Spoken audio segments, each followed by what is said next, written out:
So here we will cover pacemaker modes, and we have a different in BG code.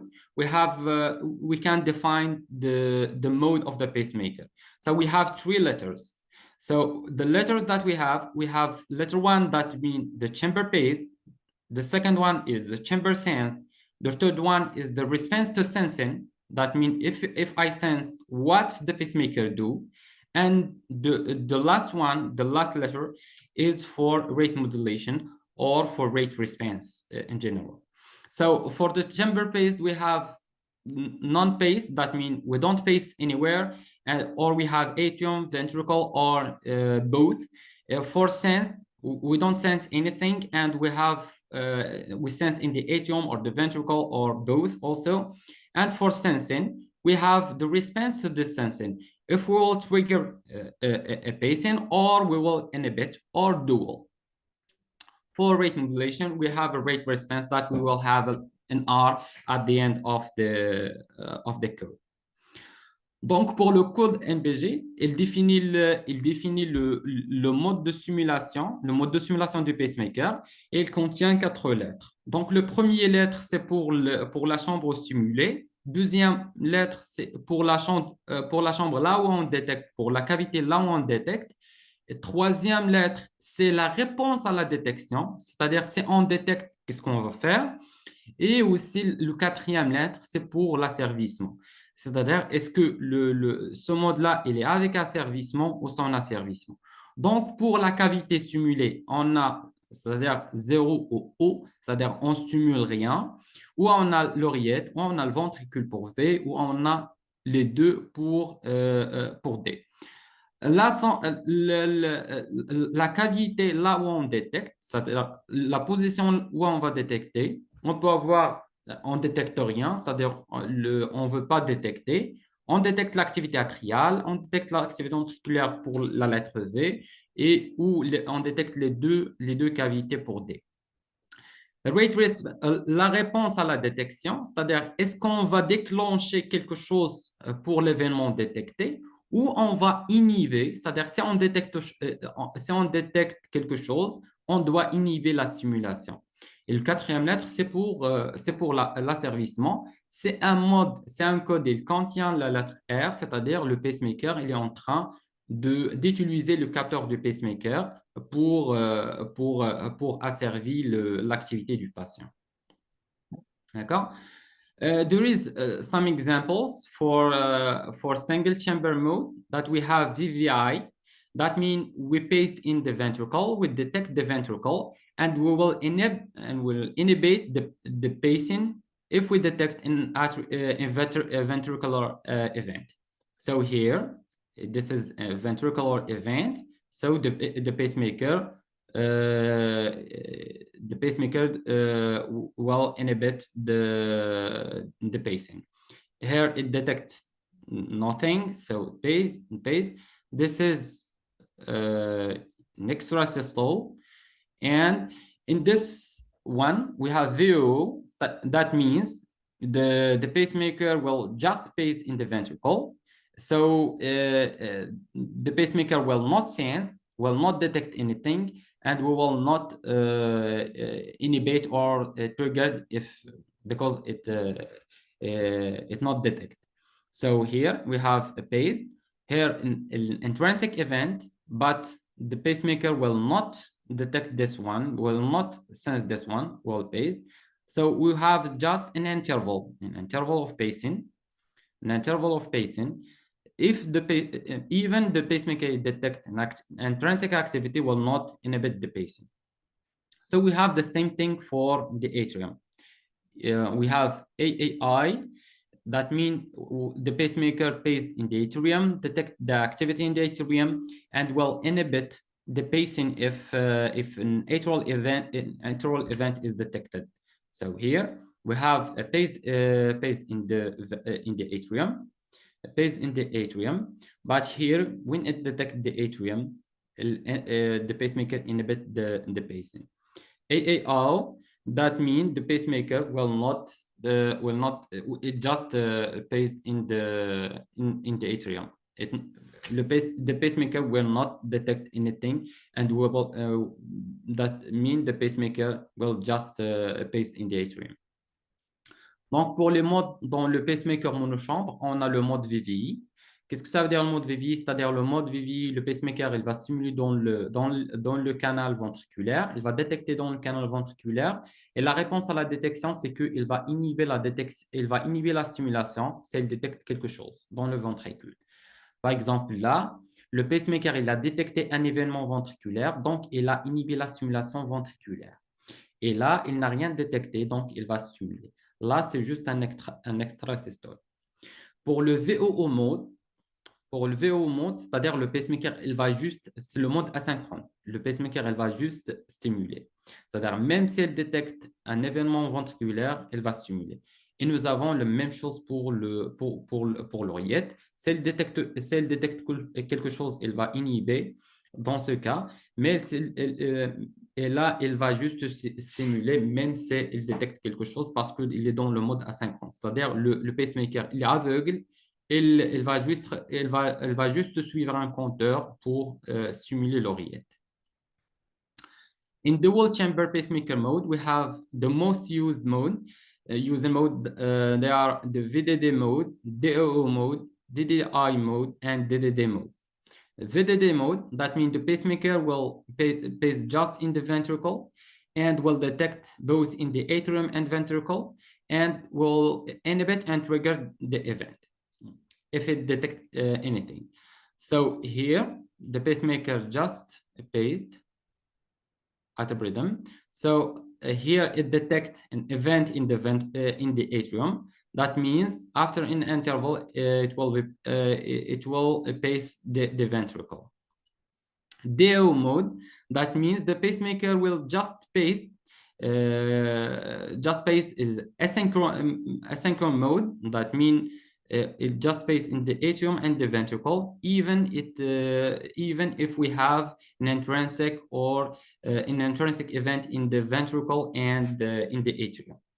The DDI mode, that means the pacemaker will inhibit if it detects. So here we have in the both atrium and ventricle, we have a paced event in the atrium, paced event in the ventricle, but when it detects, will inhibit the pacing, and here in the atrium and here in the ventricle. DDD mode, that means is the most used pacemaker mode actually in dual pacemaker chamber. So it detects the atrium and the ventricle. It paces the atrium when it detects anything and will pace the ventricle when it detects any ventricle event. Donc, les modes les plus utilisés dans les pacemakers double chambre, on a le VDD, le DO, le DDI et le DDD. Donc, pour le VDD, il va stimuler juste dans le ventricule, il va détecter les deux, l'oreillette et le ventricule, et elle va utiliser le déclenchement et l'inhibition si elle détecte quelque chose. Donc, par exemple, là, elle est en train de stimuler le ventricule. Là, elle a détecté l'oreillette, il va déclencher un compteur et va stimuler le ventricule. Pour le DO, c'est en mode asynchrone, il va stimuler les deux, l'oreillette et le ventricule, même si elle détecte une activité intrinsèque. Le DDI, c'est-à-dire dès qu'il va stimuler dans les deux, l'oreillette et le ventricule, il va détecter dans l'oreillette et le ventricule, il va inhiber s'il détecte quelque chose. Donc, par exemple, là, il est en train de stimuler l'oreillette, mais là, il a détecté l'oreillette, donc il a inhibé la stimulation. Là, il est en train de stimuler le ventricule. Là, il a détecté un événement ventriculaire, donc il a inhibé la stimulation ventriculaire. Le mode DDD, c'est le mode le plus utilisé aujourd'hui, c'est-à-dire le pacemaker, il va stimuler dans les deux l'oreillette et le ventricule, et il va détecter dans l'oreillette et le ventricule, et il va utiliser le mode déclenchement-inhibition s'il détecte quelque chose. Donc, par exemple, là, il a détecté l'oreillette, donc il ne va rien faire. Là, il a détecté un événement ventriculaire, donc il n'a pas stimulé. Donc là, il a stimulé et après, on a un événement ventriculaire qui est correct, donc une conduction normale. Et là, il est en train de stimuler sur le ventricule. Est-ce qu'il y a des questions pour le mode Any questions about pacemaker modes?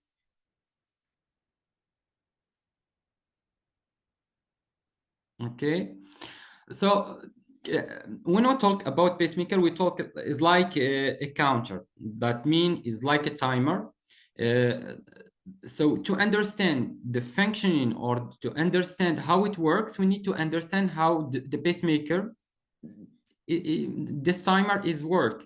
We need to understand this timing cycles in the single chamber and in dual chamber pacemaker. For example, we'll take a single pacemaker, single chamber pacemaker, VO mode. How this works is, in this case we have just a timer, just a counter. We call it pacing interval. The lead is in the ventricle. It will just pace, no detection, no sensing, and no response to sensing, because we don't have a sensing. So the pacemaker will just pace. So L pace will trigger the timer. So after the timer it's completed, so we'll pace again. So this, when we have a ventricle event, we'll reset a timer, so we'll pace again. So in this case, we have an intrinsic event in the ventricle, but the pacemaker not detect this event because we have a VO mode, is an asynchronous mode. So we have just a timer. The pacemaker initiate the timer when it paced, and when the timer is finished, will pace again. The pacemaker is blind in this case, is just paced, and the basic is the counter for the function of this mode in this pacemaker. When we have VVI mode, the pacemaker, we have a pacing interval, but in this case, we have pacing, sensing, and we inhibit.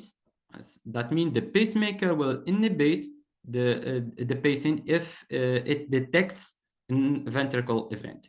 So the pacemaker initiates the timer, pacing interval.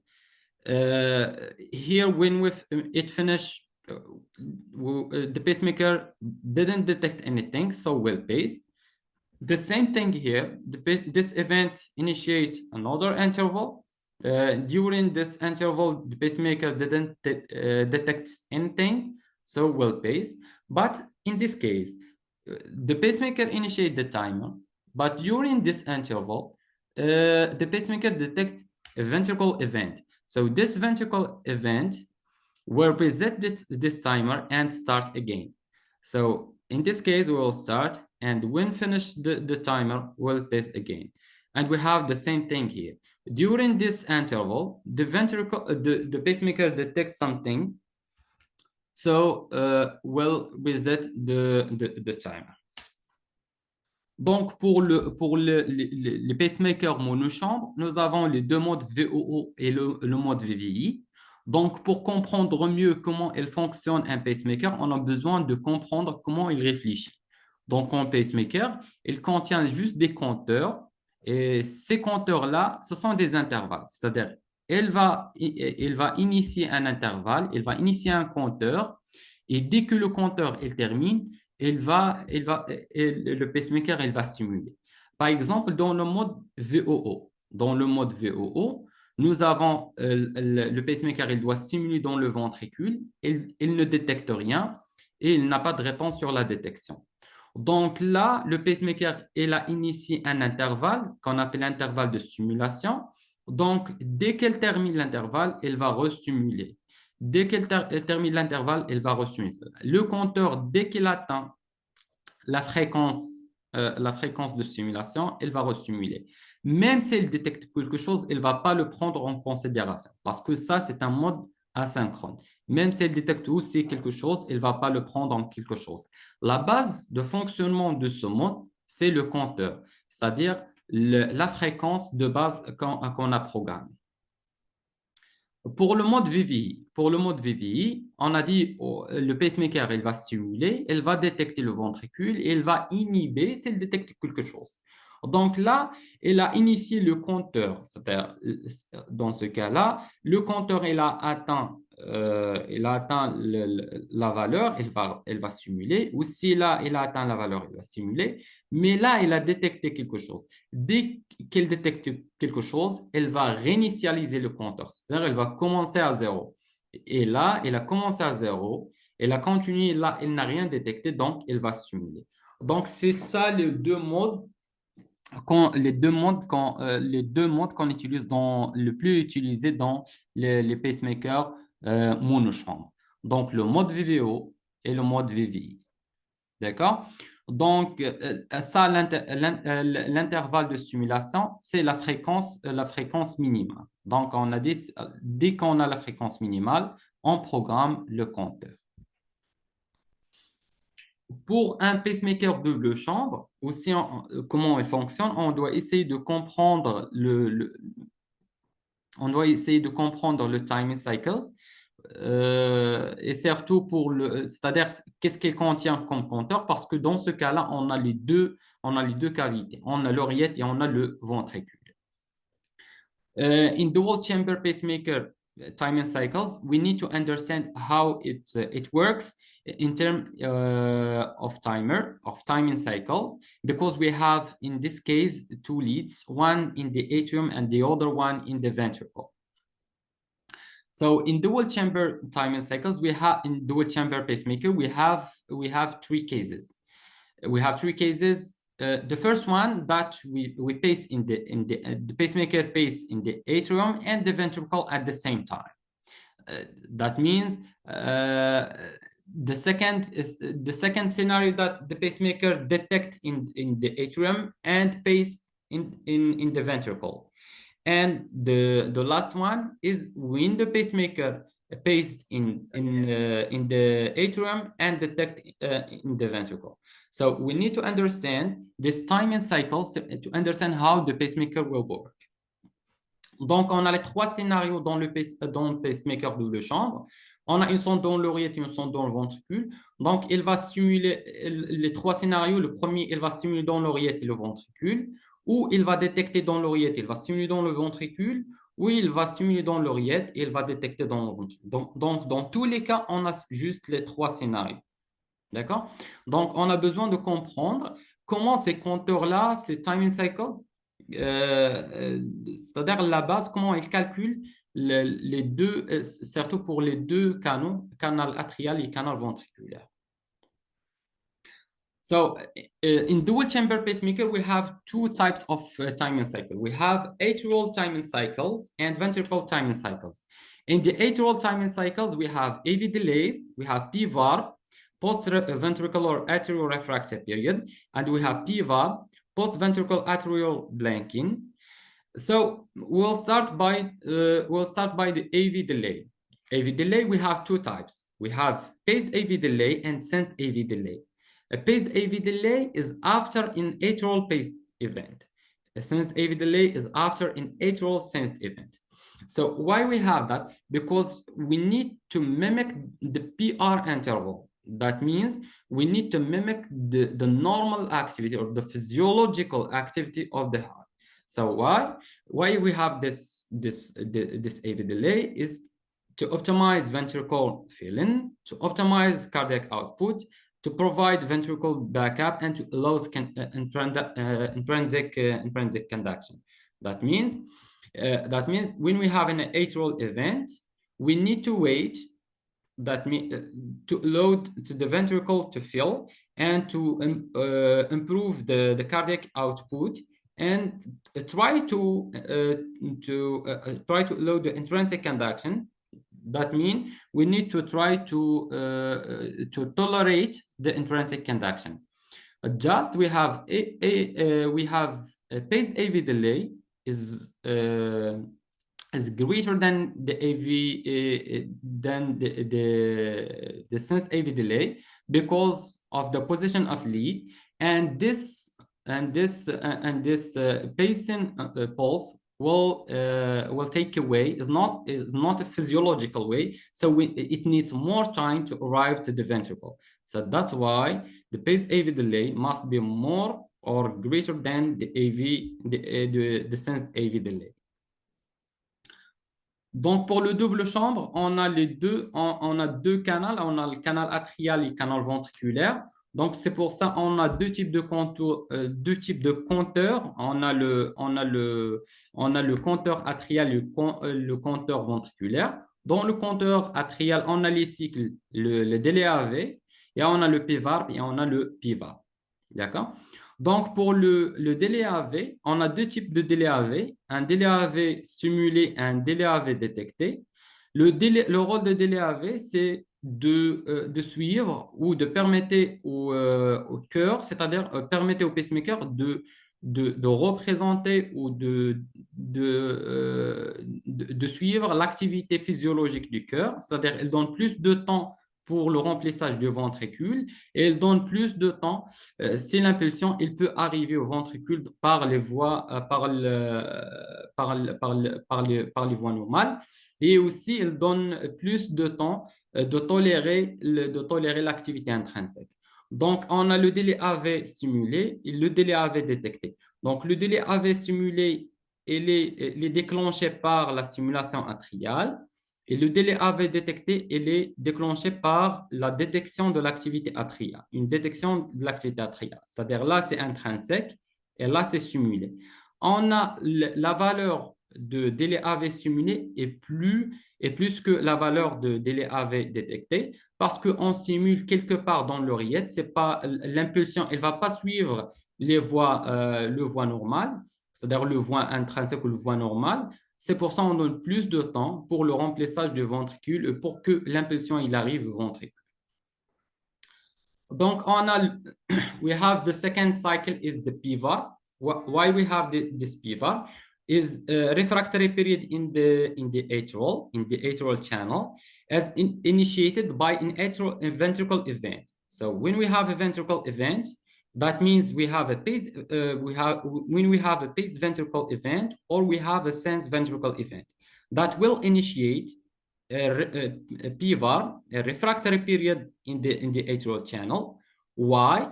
Why we need this interval and why we need this period is to avoid that the atrial channel sense something.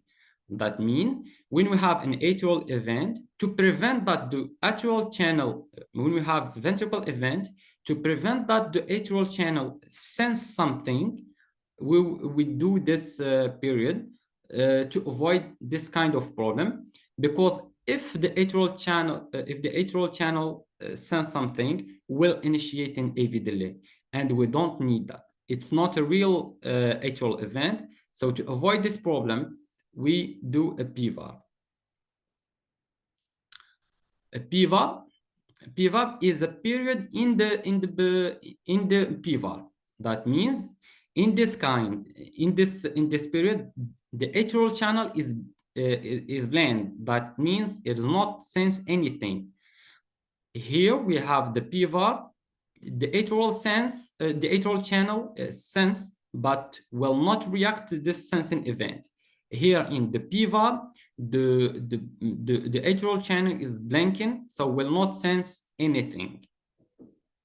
Okay, why we need that? Because we need to avoid the problem of crosstalk or far field of the RV. So we need this period to avoid this problem. As we can see here, we have a ventricle event that is sensed in the atrial channel. So it will initiate a PR interval, AV delay. So we'll initiate, and that means the pacemaker will consider it as atrial arrhythmias. Which is not real. So the PVAP is to avoid that the atrial channel sense the ventricle's event. Donc on a le PVAP. Le PVAP, il est déclenché, c'est un cycle qui est déclenché par un événement ventriculaire. Un événement ventriculaire, que ça soit stimulé ou détecté. Et pourquoi on a besoin de cette période-là? C'est pour éviter que le canal atrial il détecte quelque chose, c'est-à-dire il détecte l'activité ventriculaire. Et parce que si le canal atrial il va détecter il va détecter l'activité ventriculaire, il va déclencher un délai AV. Donc, et c'est pas bien. Donc, on a besoin de cette période-là pour empêcher ou pour éviter ce genre de problème. Le PIVA, là, le canal atrial, il détecte, mais il ne va pas réagir. Mais pour le PIVA, le pacemaker ou le canal atrial, il ne va rien détecter. C'est-à-dire, même si quelque chose il arrive ici, on ne peut pas le voir on peut pas le voir sur le canal atrial.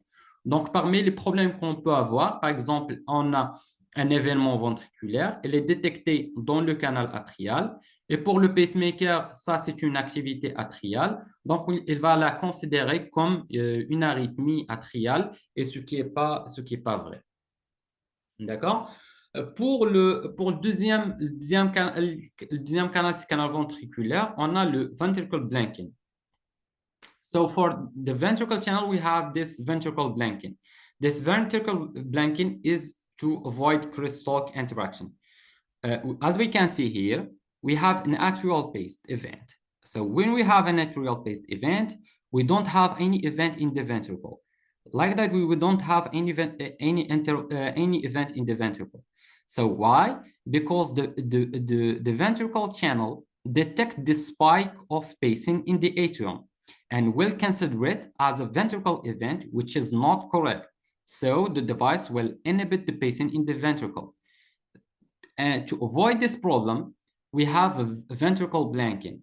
The ventricle blanking is prevent crosstalk in the ventricle. So, and the ventricle blanking is initiated by a paced atrial event. So as we can see here, we have a paced atrial event, and in the ventricle blanking, we have a ventricle safety period that is also in the same purpose, is to avoid this kind of problem. The ventricle channel detects a spike from paced atrial event and will consider it as a ventricle event, and which is not correct. And this can inhibit the pacing in the ventricle. Donc, le premier cycle qu'on a de canal ventriculaire, c'est le ventricle blanking. C'est-à-dire, on a une période de blanking dans le canal ventriculaire. Pourquoi? Par exemple, on a ce genre de problème. On a une stimulation dans l'oreillette, et cette stimulation dans l'oreillette, elle est détectée dans le ventricule. Donc, le canal ventriculaire, il va la considérer comme une activité ventriculaire, et il va inhiber la stimulation ventriculaire, ce qui n'est pas bien. On a ici le même problème. Donc, pour éviter ce genre de problème, pour éviter ce problème-là, on a mis la période ventricle blanking. Dans ce cas-là, le canal ventriculaire, il ne va rien voir après la stimulation de l'oreillette. C'est-à-dire, on dit au canal ventriculaire, dès qu'on a une stimulation dans l'oreillette, c'est-à-dire, on ne va rien détecter dans une période. Et dans certains, on l'appelle ventricle safety period, is for the same purpose. On a we have the ventricular refractory period. The ventricular refractory period is after an ventricle event. It may be a paced ventricle event or a sense ventricle event. The purpose of this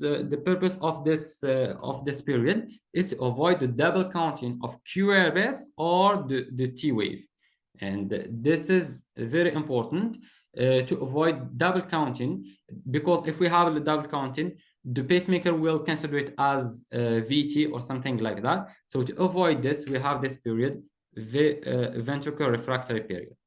Donc, le dernier point, c'est la période réfractaire ventriculaire. La période réfractaire ventriculaire est initiée par une activité ventriculaire, que ce soit intrinsèque ou stimulée.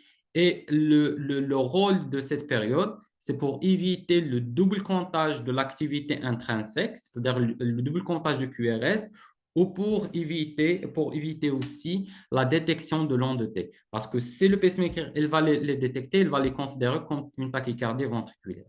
Donc, en général, c'est les compteurs qu'on a dans c'est les compteurs qu'on a dans le pacemaker double chambre. On a dans le canal atrial et on a dans le canal ventriculaire. So that's the all time and cycles that we have in dual chamber, the basic time and cycles that we have in the pacemaker dual chamber, in the atrial channel and in the ventricle channel. Here we will see some dual chamber pacemaker algorithms that we have in Abbott pacemaker in Diorici.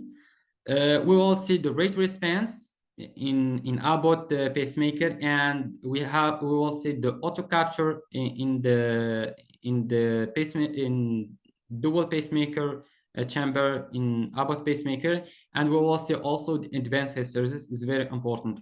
Is very important also. Donc là, on va voir quelques algorithmes qu'on trouve souvent dans les produits de Abbott, surtout dans les pacemakers double chambre. On a l'asservissement qu'on va le voir, et on a l'auto-capture et l'hystérésis avancée ou l'hystérésis numérique. So when we interrogate the device in the Abbott pacemaker, we will see the screen, the first interface that we will have. So let's see what we have in this interface. So we have an ECG. If we already connect ECG cable, we have D1 and D3. We have markers.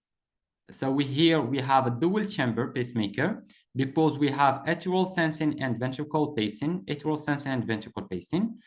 and we have atrial channel and ventricle channel. We see here, this is, we call it EGM. EGM is the local signal that the lead detects from the myocardium. So here we have the atrial signal, and here we have the ventricle signal. What we have here is the patient rhythm. In this case, is 120 BPM.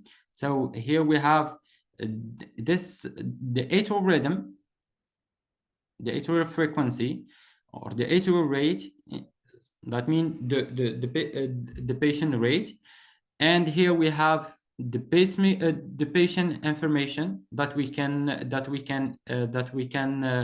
introduce during the implantation. And here we have a summary of all parameters. We have alerts. Maybe we have some alerts like ventricle rate, high ventricle rate, or high impedance, or something like that. We have as alert. We have the longevity of the pacemaker. In this case, we have 12 years. And here we have a summary of the parameters that already programmed. For example, the mode in this pacemaker is DDR, and we have the base rate. That means the minimal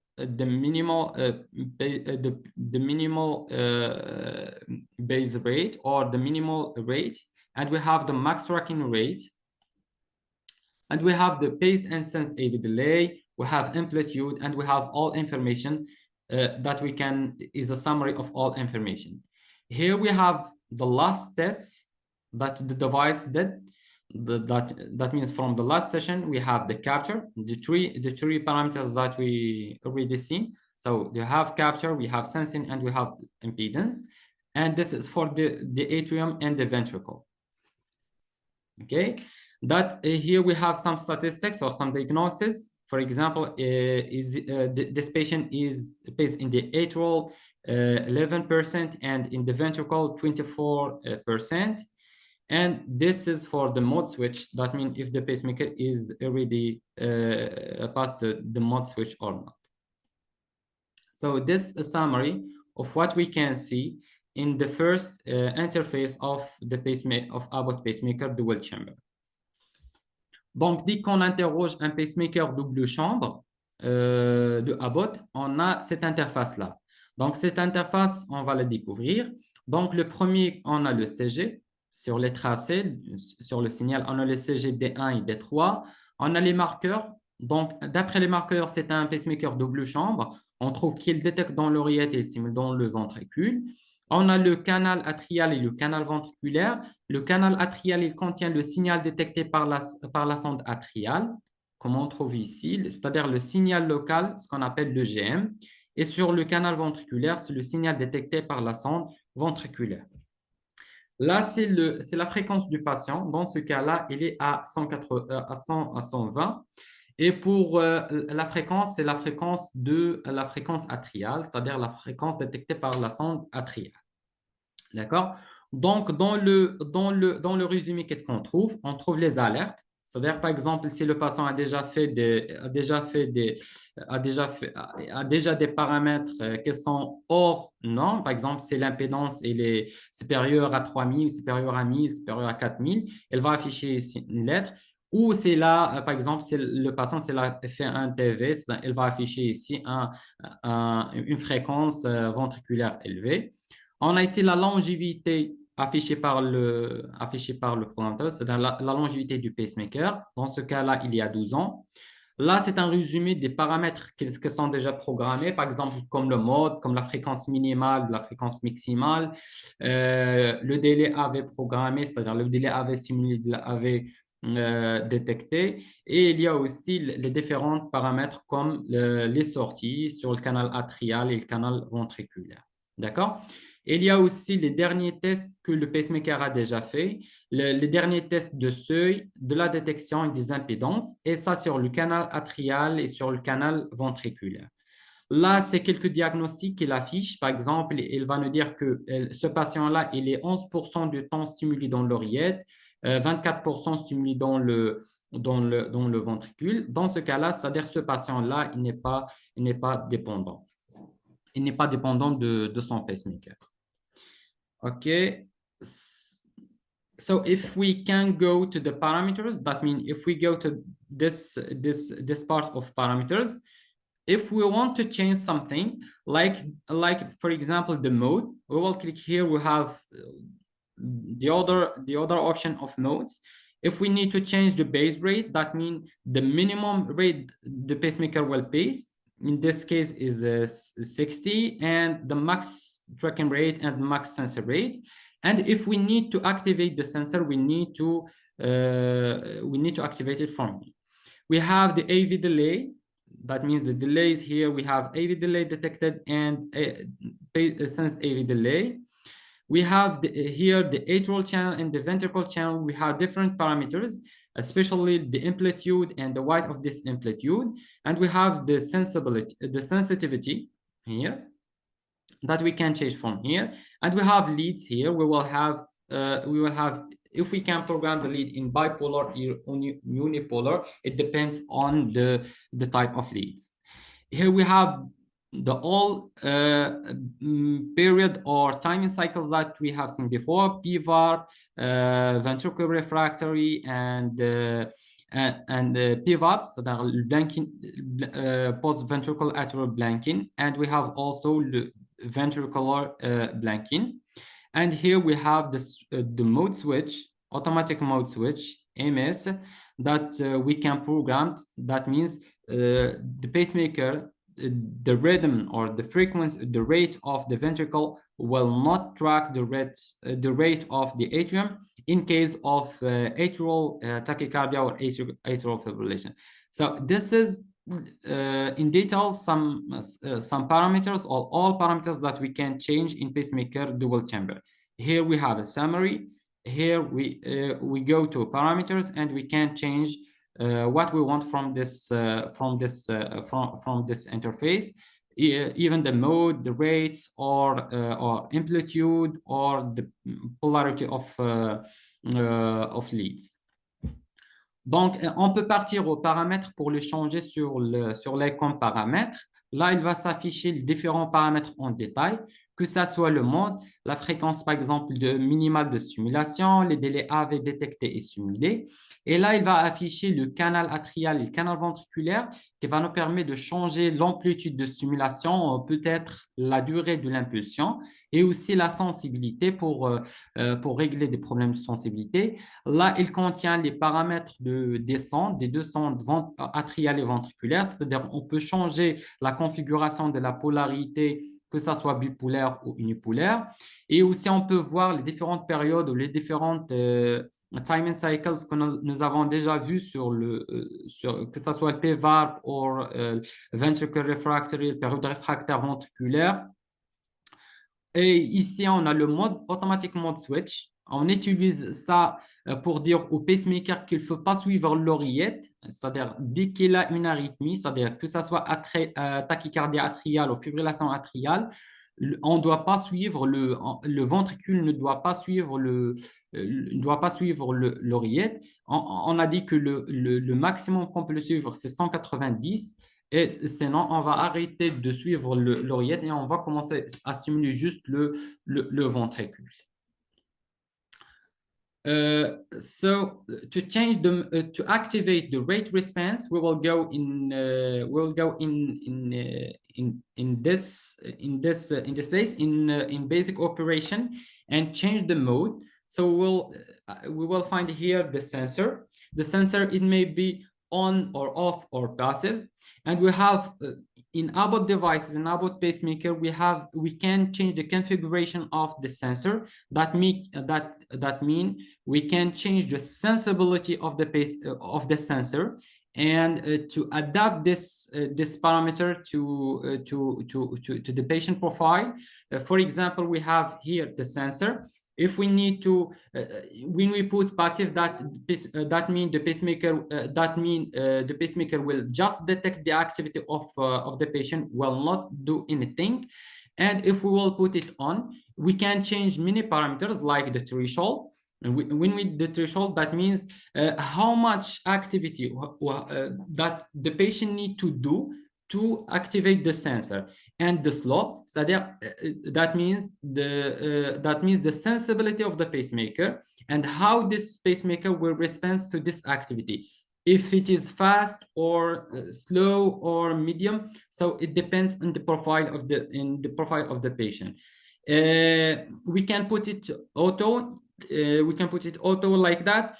In this case, the sensor or the pacemaker will detect the average of the activity of the patient and will auto adapt this parameter to the average already detected.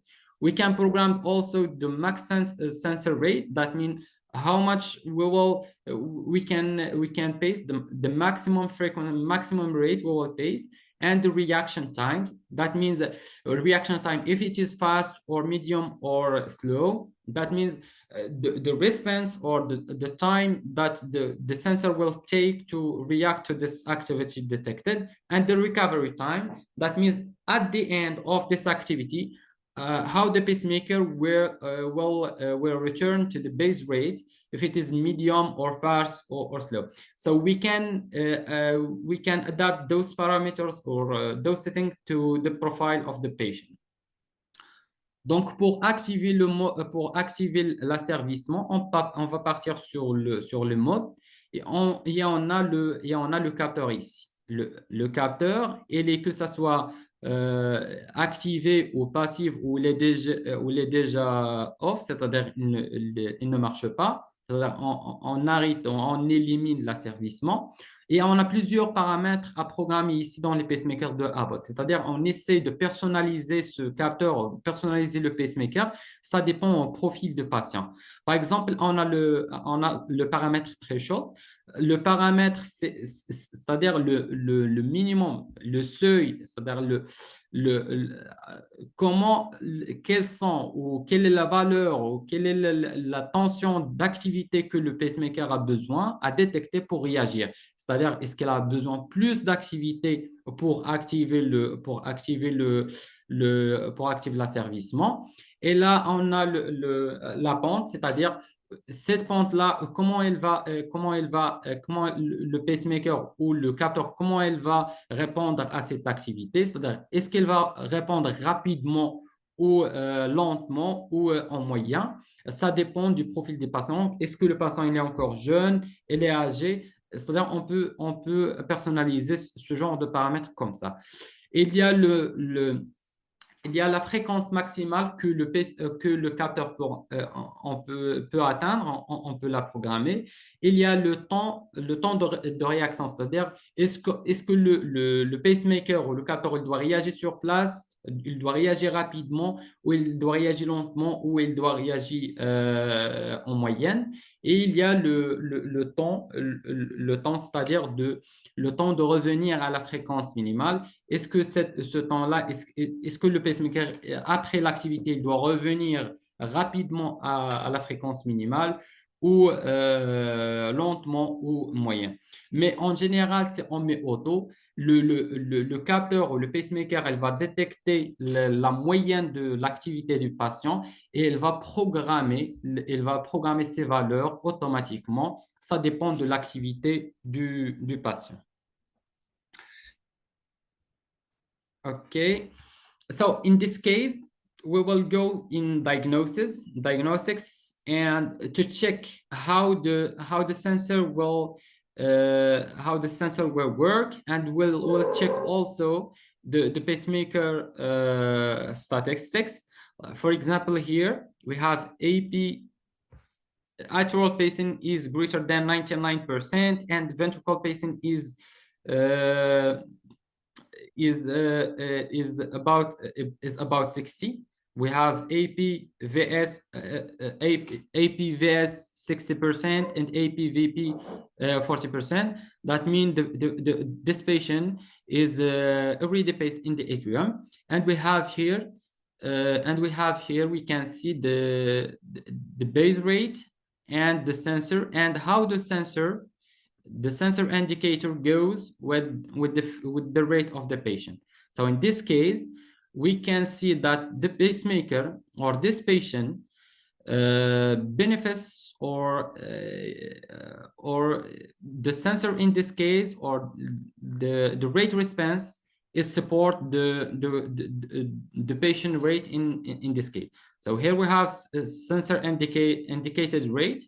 So that means we have a paced event like that, and we have an indicator for the sensor. That means the frequency in this case is supported or driven by the sensor. And in this case, we can say that the pacemaker, the sensor, is work good and adapt the frequency to the activity of the patient. In this case, we have a sensor indicator, but the base rate and the frequency of the patient is still like that 100% of time, and we have those indicators. So in this case, the sensor is not work, maybe is in passive. That means it just detect the activity of the patient and not support the patient. In this case, we have also the sensor or the capture is not work good, so it's not support the patient rate or the patient activity. So we need to adjust this pacemaker and adjust the sensor by changing the other parameters that we see here, like threshold, slow, or reaction time and recovery time. Donc, qu'on peut voir sur les diagnostics, on peut checker, on peut vérifier est-ce que le capteur supporte l'activité du patient. Par exemple, là, on peut voir que là, c'est la fréquence du patient et là, c'est l'indicateur du capteur. Et c'est très important de voir que l'indicateur, il suit la fréquence du patient, c'est-à-dire ce patient-là est sans rythme, sa fréquence est déjà supportée par le capteur. Donc, on peut dire que le capteur, il a fait un bon travail ici pour supporter le patient et augmenter la fréquence selon l'activité du patient. On peut voir ici que le patient il est déjà simulé sur l'oreillette. Donc, il est supporté par, donc le pacemaker, il a augmenté la fréquence du patient grâce au capteur, c'est-à-dire il a adapté la fréquence peut-être à l'activité du patient.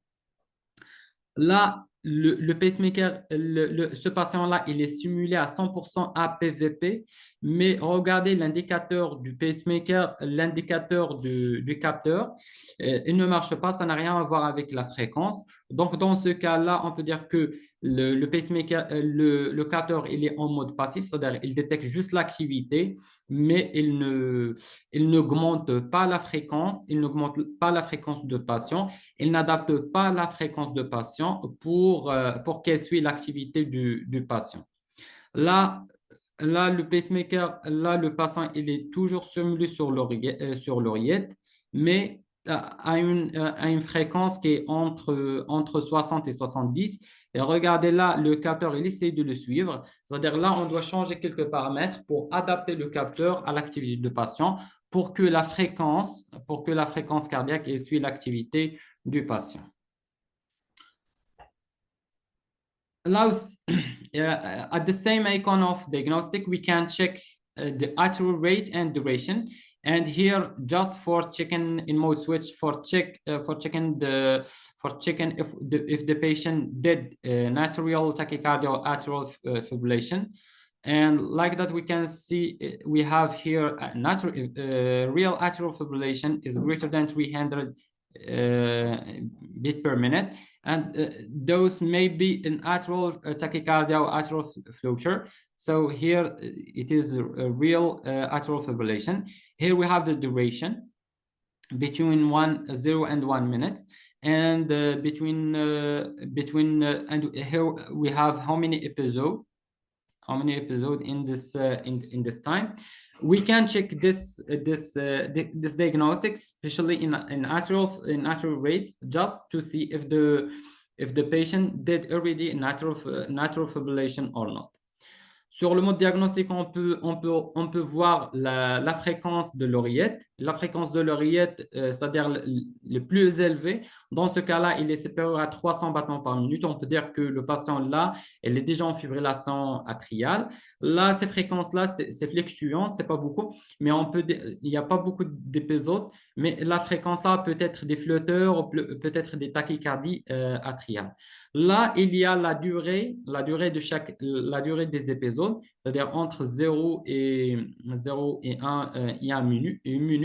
Donc 0, 0 1 minute, 1, 3 minutes, et 6 jusqu'à 20 minutes. Et ça permet aussi de voir est-ce que le patient a déjà besoin des anticoagulants ou non. Et on a ici le résumé, c'est-à-dire combien de temps le patient ou le pacemaker il est en mode AMS, automatic mode switch, c'est-à-dire la fréquence de l'oreillette elle est plus élevée. C'est quoi le problème dans ce pacemaker? On a VS, on a le VS, il détecte, VP, il n'y a rien, VS, il détecte, VP, il n'y a rien, VS, il détecte. So, what is the problem, or what is the issue in this ECG and in the ventricle channel? We have a ventricle sensed event, ventricle-based event, but we don't have an event here in the ECG. And we have ventricle sensed event, we have an event. But when we have a ventricle-based event, we don't have an event. That means the pacemaker don't have the power to depolarize the myocardium. That means the pacemaker failed to depolarize the myocardium or to capture the myocardium. In this case, we have a loss of capture. So we have a loss of capture. To avoid this problem, we will need auto capture. Auto capture is an automatic algorithm that control the ventricle amplitude or ventricle capture. So we will go in auto capture in the ventricle channel. It is an off here, and we change it to on. And when we change it to on, we will have this screen. So we will have auto capture here, and we will change it to VVI mode. And then we will choose the frequency of test, and we do start test. When we start the test, it will be like that. The pacemaker starts to test the ventricle capture and start to test the ventricle threshold, and we have here perte de capture or lose of capture, LOS, lose of capture, and the pacemaker will done a backup. That means the pacemaker pace here, but it fails to depolarize the myocardium, but here it will give a backup of 5 volt. Here 0.3 will not pace, but will give backup of 5 volt. And then we will arrive to 0.6. That means is the minimum amount. That means it is the threshold. It is an algorithm that control automatically the amplitude or the threshold in the ventricle and give a backup if it detects a loss of capture. Donc là, on a l'autocapture. Donc, dans ce cas-là, pour résoudre ce problème-là, c'est on a une simulation ventriculaire qui ne permet pas ou qui n'est pas capable de stimuler, de polariser le myocarde. On a besoin de ce qu'on appelle l'autocapture. L'autocapture, c'est un algorithme dans le canal ventriculaire. Là, il est en off, on doit la mettre en on. Dès qu'on la met en on, on a essayé le test. C'est-à-dire, on doit la mettre en mode VVI et on commence le test. Dès qu'elle commence le test, elle va commencer à diminuer de 0,25 le seuil jusqu'à qu'elle perde de capture. Mais là, elle a perdu le capture, elle a donné 0,3, elle a perdu de capture, mais elle a donné un backup de 5 volts. Il n'est pas affiché ici. Là, elle commence 0,5, mais on a toujours perte de capture. Là, il donne un backup de 5 volts. Elle commence à augmenter jusqu'à le 0,6. Là, il y a une capture. Donc, ça, c'est le seuil de simulation. Donc, c'est un algorithme qui permet de contrôler automatiquement, battement par battement, le seuil de simulation au niveau du ventricule. So what we have as advantage of auto capture, the auto capture will control beat by beat the ventricle activity. If there is a loss of capture, will give a backup of 5 volt to support or to depolarize the myocardium, and then will restart the test. This measurement can't be this measurement of threshold maybe in 8 or 24 hours, and they will adjust automatically the amplitude of the ventricle. And when we say it's an algorithm that gives two advantage. The first one, the safety of patient.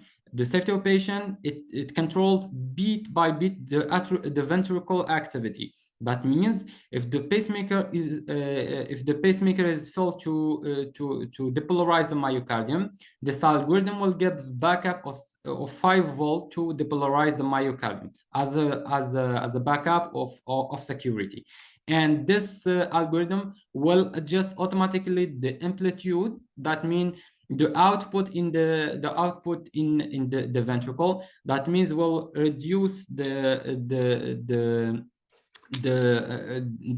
battery consumption, and that means will improve the longevity of the pacemaker.